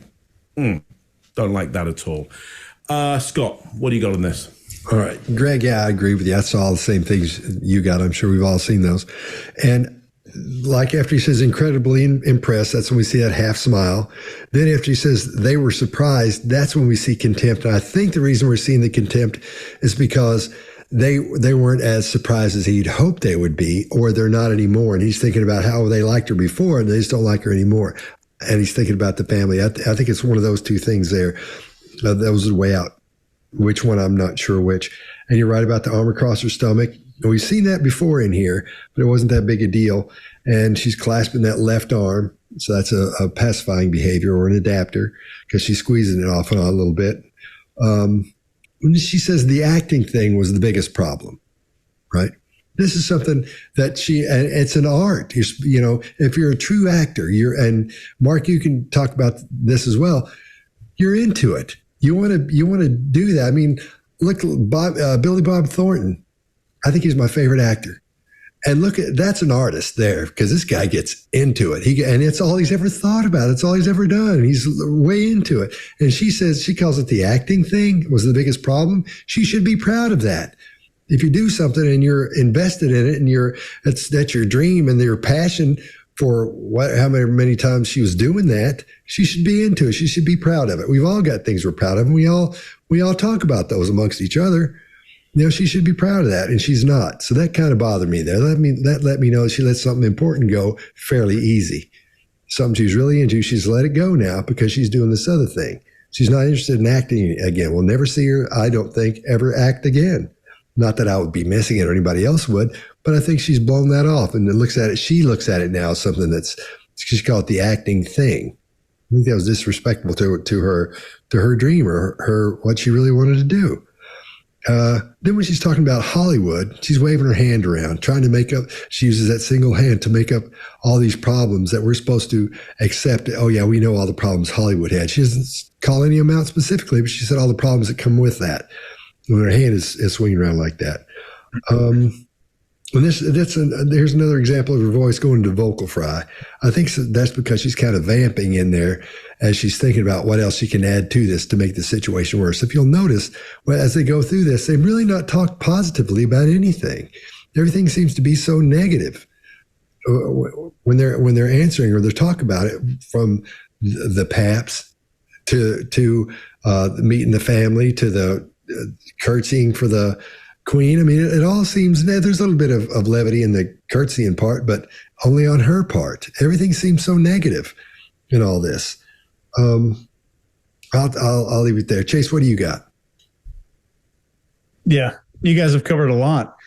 I just want to maybe propose a challenge. Everything in this video is a vague suggestion of events. There's nothing of substance whatsoever. Maybe my challenge could be, go back through this video and show me one discussion of an actual event, or when he talks about their confusion, try to find one word of substance that actually mentions anything real, tangible, factual, or even one single mention of a human being doing something at all. I remember my family first meeting her and being incredibly impressed. Some of them didn't quite know what to do with themselves. Because I think they were surprised. Maybe surprised that a ginger could land such a beautiful woman and such an intelligent woman. But the fact that I was dating an American actress was probably what clouded their judgment more than anything else at the beginning. Oh, she's an American actress. This won't last. The actress thing was the biggest problem. Funny enough, there is a big idea of what that looks like from the UK standpoint. Hollywood, and it's just very easy for them to typecast that. But it is very, very hard on your confidence to be an auditioning actor, especially when you don't fit into any box. I did not know she was biracial. I thought she was sun-kissed, California, freckly. And I don't even actually remember the point at which I found out she was biracial. And I think once I found out, I would send her out for black roles. But sometimes I would pitch her for those roles and the casting would be like, what do you mean? So I'd be like, well, she's biracial, her mom's black. It's like, well, she doesn't look it. When you hear no all the time, you go, what's wrong with me? not good enough for this or this or this. And it triggers the same stuff for me when I was a kid. It's like, where do I fit in? All right, Mark, what do you got? Yeah, let's just do one. Well, maybe a couple of things on this. Look, it's a pattern that often people will move towards acting in order to fit in. They didn't fit in, and they're trying to find a way to fit in. And acting is a classic for that. Here's one thing I would say though: if you have a pattern of feeling like you don't fit in, royal family is not a place to go where you think you're going to fix that pattern, because it's a category of one. Like there's other categories of families and societies that you could go, you know what, I'll try that one, because so many people have fitted into that organization and they're very, very welcoming, and they take in hundreds of people a year, into that group, into that society, and like you would if you came to Canada, for example. If you came to Canada, we've got a whole kind of scheme here of like, hey, come on in, we're happy to see you, and great. And we don't really know, Canadians don't really know, what a Canadian is. So, fit in. It's okay. We'll all work it out together. The royal family, no. So any amount of research or understanding or having a partner and confiding in that partner, I got a pattern of really feeling like I'm not fitting in. Your partner might go, you know what, it's not going to, it won't be easy. You picked an easy place to try and fit in. So I find that a little bit odd and a little bit tragic and sad that she's bringing that pattern into a place where you're never going to get that pattern fulfilled. You're never going to get it resolved in the royal family. The agent there, I like him. It's like, I had no idea that she was mixed race. Oh, but as soon as I did, I thought I'd find a market for it. Like, brilliant agent. I have no idea who my client is. Who's my client? They're my client? Really? They're mixed race? Really? I can't remember them. Anyway, look, I'll put them up for a whole bunch of work. Now that I know that and I've been reminded about them, classic agent. I did not know. I didn't even remember. I think, but sometime like this area where we could ask a question. It's like, tell me about the time where you were actually told she's mixed race, where she confided that, or somebody said, hey, I know this about her. He doesn't give any clear details on that. That's hidden somewhere away. So as somebody who likes to ask questions and get information that people don't normally tell you, that's an area that I'd really like to hit on. Tell me about when you first heard this. Who told you, why, and what was going on? That's all I got on that one. Chase, what do you got? When she says I can fit into any box, what box?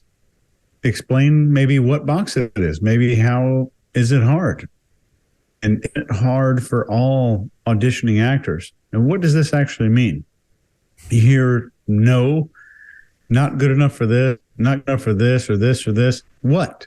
Not good enough for what specifically? Nothing tangible, nothing specific. There's no mention of a single fact. Yet again, it's hollow, vague, unclear, just generally points in a direction with zero substance. And I'm friends with an actor who's been the star of several shows and movies. I called him today. His name is Tyler Johnson. And he said, W. Tyler Johnson. And he said, this is a story of every single auditioning actor. Your entire life is wondering if you'll fit into little obscure boxes and rejection. He says he gets descriptions like the character needs to be suave and appealing to all women. That's the description. That's the box that he has to fit into. Of course, you're going to wonder, like, who the hell's judging the jobs that I got all the time? That was my box. Just say he's a baby. Of course, that was me. That was mine. So it sounded weird to me. So I FaceTimed him today, and I was like, I showed him the video. I made him watch the video through FaceTime on my computer, and And I said, please tell me, like, am I crazy or is this like something everybody's going through? And he, yeah, it's just the way of life is rejection. That's 90% of your life as an actor, auditioning actor, is rejection. That's all I got there. Scott? Yeah, when Tyler came to Nashville, we went to Hattie B's, and I said, "So what's coming up, man? What are you doing?" He was going to Florida to shoot something, and he was like, "I've got to," and he described what you just described. He described it's a guy that's got to do and be all fit in all these boxes. I was like, "How do you do that?" He goes, "They're all like that. That's all of them, almost every time." I was like, "Oh, okay, makes sense." So yeah, it's kind of weird. So you're right, Chase. She's not really getting specific about anything. But you know what? That agent, that guy, liked him a lot. I think out of everything we've seen so far, I don't know, it's just the juxtaposition of him against these two. I really like that guy. You know, he seemed into it. He seemed just like an agent would seem. I've just met a few through my brother, so I don't hang out with him or anything. But I think I'd like that guy. I'd want him to be mine if I was an actor, because he looks like he's in a spot to get it done. Looks like he's been successful so far, and I thought he had a great personality. I don't know why I'm talking about that guy, but I thought he was cool. I liked him. So again, her voice is getting a little bit gravelly again. She's hitting that vocal fry a little bit, not as much as she has comparatively up to this point, but it's a little bit. Her illustrators are on point. Everything seems to be a little bit stiff in here. That's about it. You guys, you covered a lot of it. Greg, what do you got?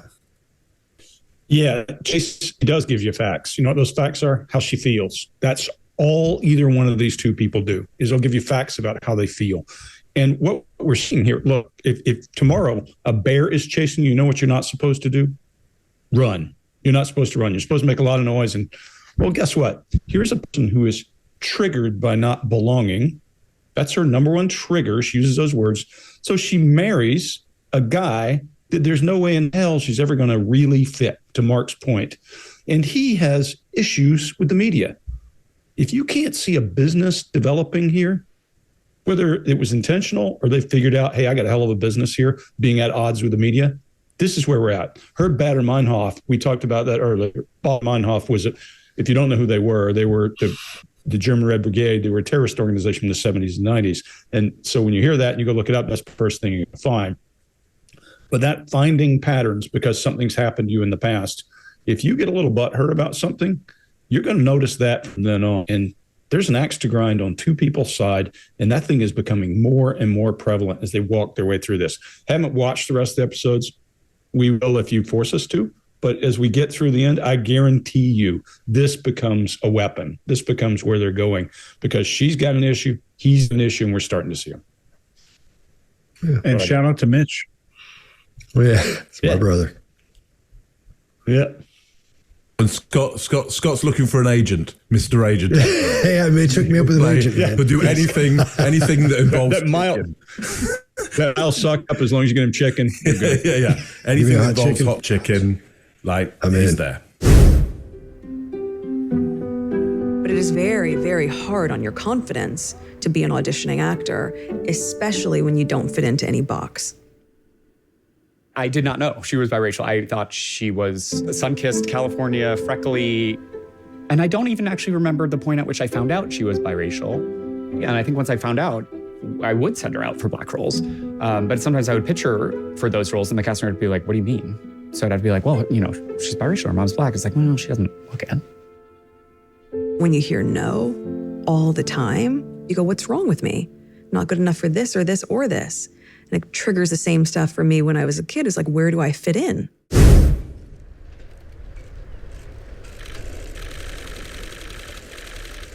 Congratulations from all of us. How are you both feeling? Yeah, thrilled. I was very glad it's not raining as well. And Megan, how are you feeling? At that point, I was still very much believing what I was being told, which was, it will pass, it will get better. It's just what they do right at the very beginning. This promise of, once you're married, don't worry, it'll get better. Once they get used to you, it'll get better. Of course it'll get better. But truth be told, no matter how hard I tried, no matter how good I was, no matter what I did, they were still going to find a way to destroy me.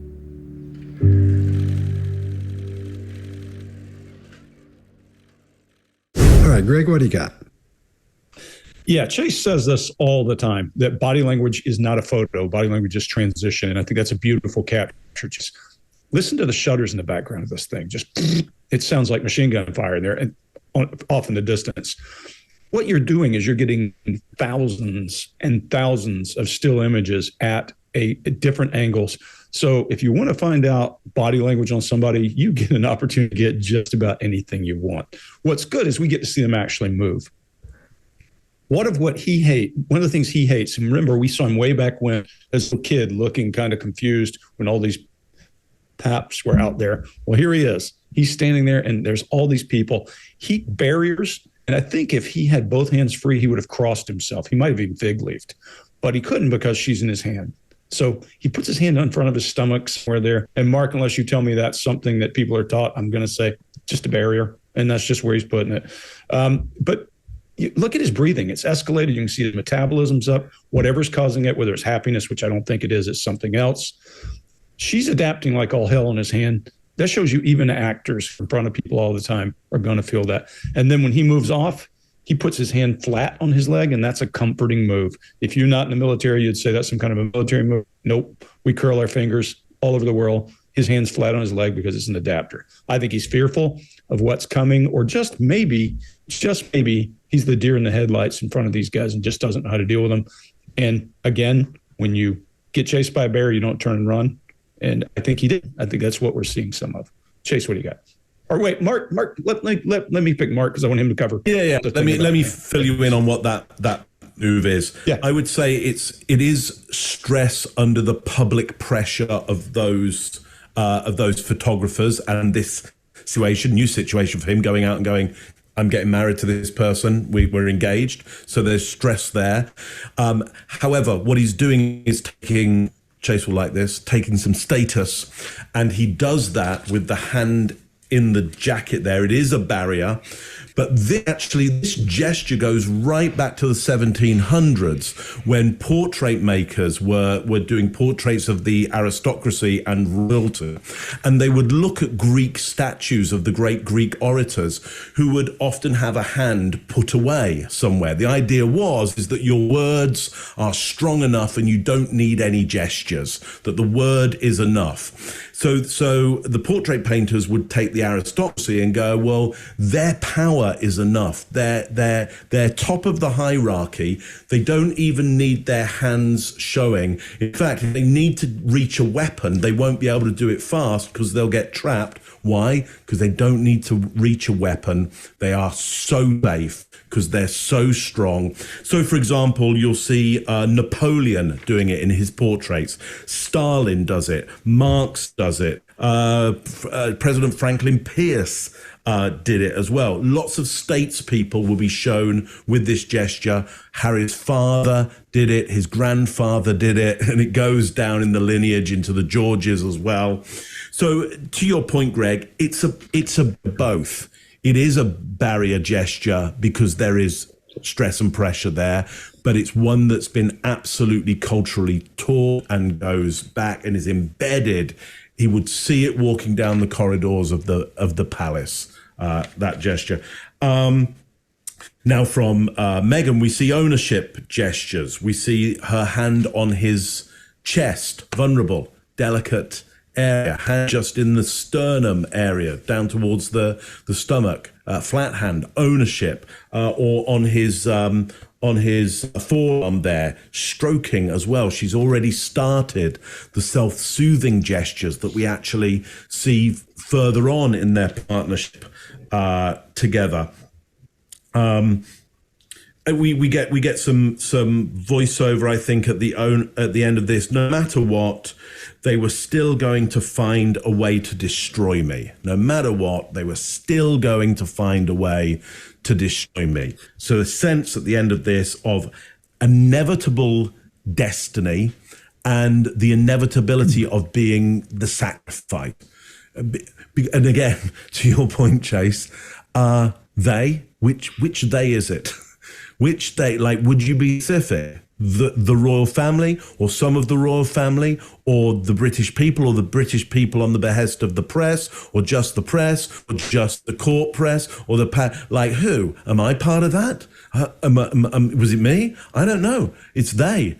It's so unspecific. In a world where you can get this specific, why not be specific about exactly who you're talking about? Chase, what do you got on this one? Yeah, I agree. And we all do know that Captain Morgan does not put the hand in to the vest. Said by a Navy man. Yeah. Right away, we're seeing this line, believing what I was being told. By whom? I would like to know. It will pass. What will pass? It will get better. What's going to get better? It's just what they do. What is and who? We don't know. Every single thing about this is a story being told about someone else's story, about someone else's story. This entire thing is behind wax paper. Like, we can't see a single detail about anything. And she said they were still going to find a way to destroy me. Who? We don't know. But I'll tell you one thing I would like to make really clear here. This very sharply reminds me of Jussie Smollett.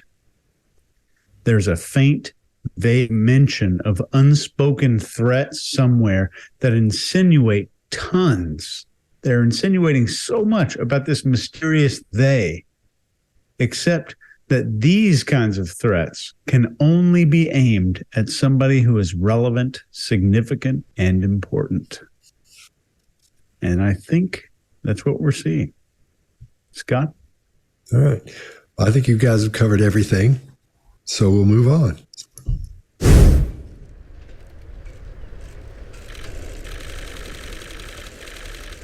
Congratulations from all of us. How are you both feeling? Yeah, thrilled. I was very glad it's not raining as well. And Megan, how are you feeling? At that point, I was still very much believing what I was being told, which was, it will pass, it will get better. It's just what they do right at the very beginning. This promise of, once you're married, don't worry, it'll get better. Once they get used to you, it'll get better. Of course it'll get better. But truth be told, no matter how hard I tried, no matter how good I was, no matter what I did, they were still going to find a way to destroy me.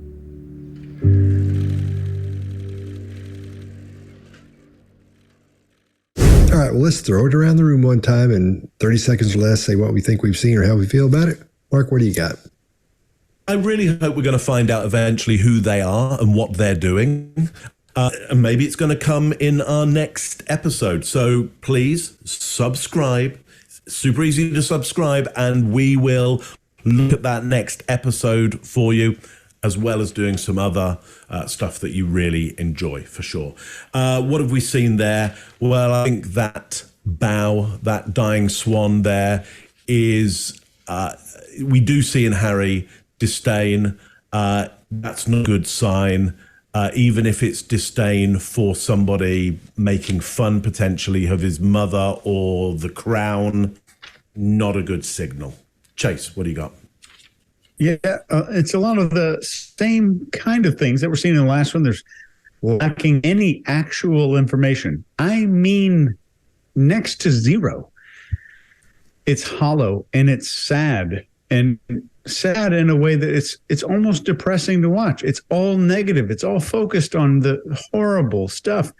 And I'm praying as deeply as I can they turn this self-aggrandizing and self-obsession around and maybe help maybe in the future videos, they're going to have people focus on the good in their lives instead of their limitations, and just like zooming in on these limitations. Throughout the video, not one fact is really mentioned about anything. But in this documentary, we're seeing what I think is a perfect reflection of how she gained affection, status, and significance in childhood. Find a wrong, make it public, make a video. Greg? Well, if you're going to be Iron Man, you got to first get really, really messed up so you can put a body armor on. And so I think what we're seeing here is them falling from whatever height they were, whatever it took, whatever horrible things happened to them. And I think what they're doing is creating a new image. I said in the first video, I think if I can't be the most important royal, I can damn sure be the most important ex-royal. So this is an opportunity for them to get a new brand. And he was, now they are something else, because she was an actor who loved the camera, who loved to be in front of it. He was a guy who hated cameras for what they've done. And they both had some wrong done to them in the past. Now they've got a new thing where they are familiar with, know how to deal with the media.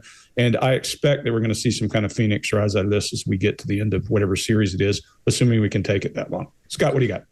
Yeah, I agree. I'm not sure what's going to happen next either, because we're seeing people who don't have jobs. Now, it sounds kind of cool. If I give you $1 billion, what would you do? Nothing. I'd hang out and sit around. You'll do that for about a year and a half. And after that year and a half is up, you're going to be really bored. They don't have any jobs. They have nothing to look forward to. The family hates them. His family hates him or hates her. I'm sure they'd still take him back once they get divorced. And I think that it might be coming, because he's going to be bored out of his skull, and he's going to get. I just think that they're going to divorce. I sound like an old woman at the house. Oh Lord! But I think that's what's going to happen, in my opinion. I watch those TV shows too much, man. I'm telling you, I watch the Hallmark Channel too much. So what do you got?